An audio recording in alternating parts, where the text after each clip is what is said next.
பாருங்கள், எல்லாத்தையும் வடை தட்டுற மாதிரி தட்டிட்டேன். இதில் 4 ரஸ்க் பவுடர் போடலாம், மேலே பார்க்கலாம், பரட்டுறதுலாம் கிடையாது. இதே தான். இதை அப்படியே டீப் ஃப்ரை பண்ணால் கூட உங்களுக்கு உடையவும் உடையாது.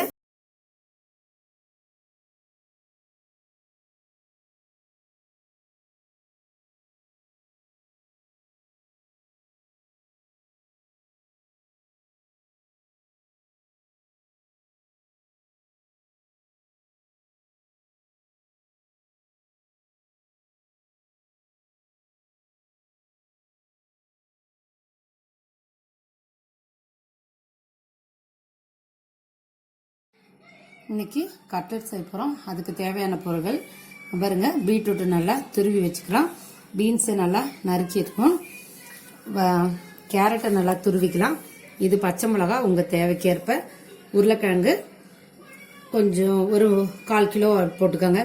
எல்லா காயும் 1/4 கிலோ போட்டிங்கன்னா சரியாக இருக்கும். இது ரஸ்கு தூள், அதை எடுத்துக்கலாம், தேவையான போது யூஸ் பண்ணிட்டு மிச்சம் தான் எடுத்து வச்சுக்கலாம், அது ஒன்றும் பிரச்சனை இல்லை. அதனால இது கணக்கு தேவையில்லை. ஒரு பாக்கெட் வாங்கிட்டு அதில் பாதி லேயரை ஒரு மிக்சியில் இப்படி பொடிச்சிங்கன்னா இதே போல் வந்துடும்.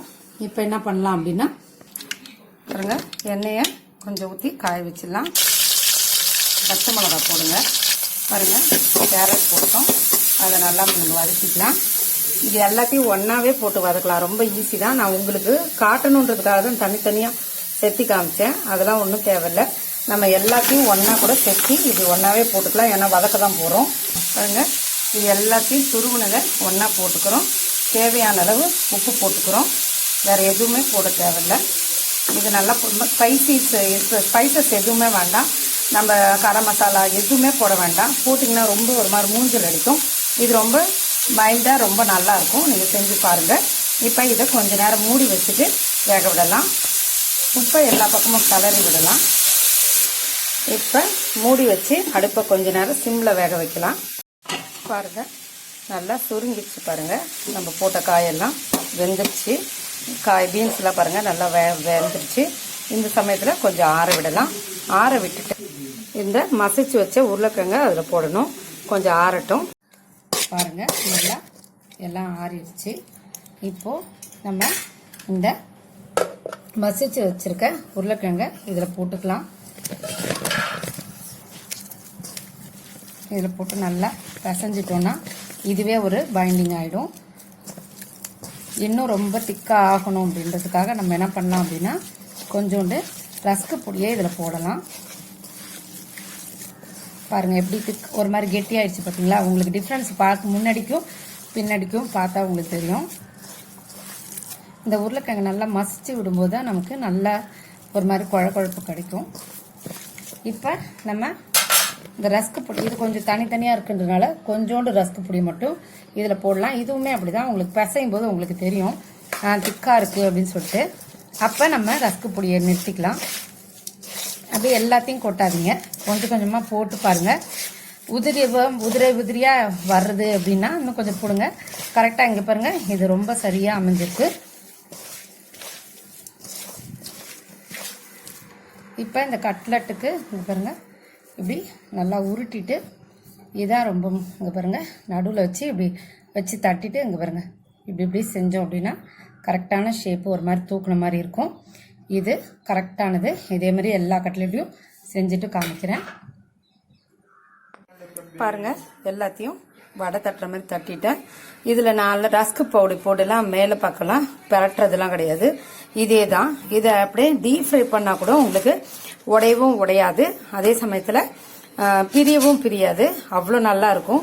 இது ரொம்ப சிம்பிளாக, நம்ம நினைக்கிற மாதிரிலாம் இல்லை, ரொம்ப எளிமையானதாக இருக்கும். நீங்கள் செஞ்சு பாருங்கள், உங்களுக்கு தெரியும் டிஃப்ரென்ஸ் எவ்வளோ நல்லா இருக்குது. டேஸ்ட்டும் ரொம்ப நல்லா இருக்கும், செலவும் ரொம்ப கம்மி, அதே சமயத்தில் சாப்பிட்றதுக்கும் ரொம்ப நல்லாயிருக்கும்.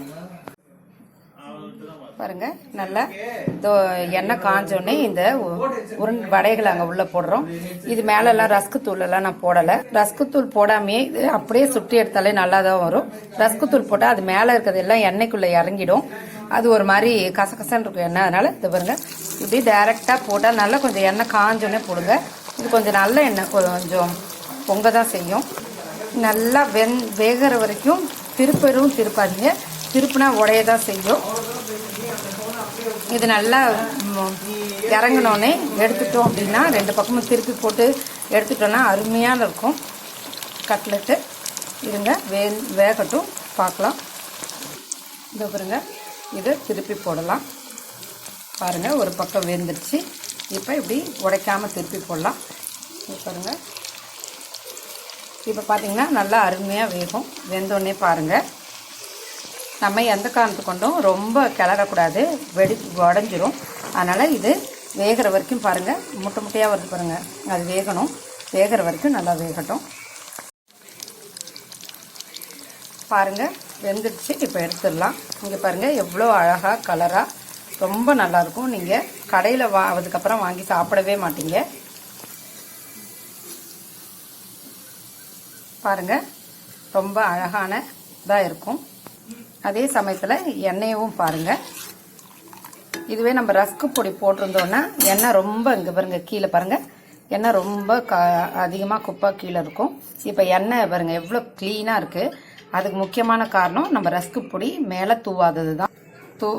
அதனால் நம்ம எப்பயுமே ரஸ்க்கு பொடியை மாவுலேயே போட்டு பிசைஞ்சிருங்க. அது ரொம்ப ரொம்ப நல்லா இருக்கும். நமக்கு சாப்பிட்றதுக்காக இருக்கட்டும், நம்ம எண்ணெயாக இருக்கட்டும், எல்லாத்துக்குமே நல்லாயிருக்கும். பாருங்கள், சுவையான எளிமையான ருசியான கட்லெட் ரெடி ஆயிடுச்சு. இந்த வீடியோ பிடிச்சிருந்தா லைக் பண்ணுங்கள், ஷேர் பண்ணுங்கள், சப்ஸ்கிரைப் பண்ணுங்கள். நன்றி, வணக்கம்.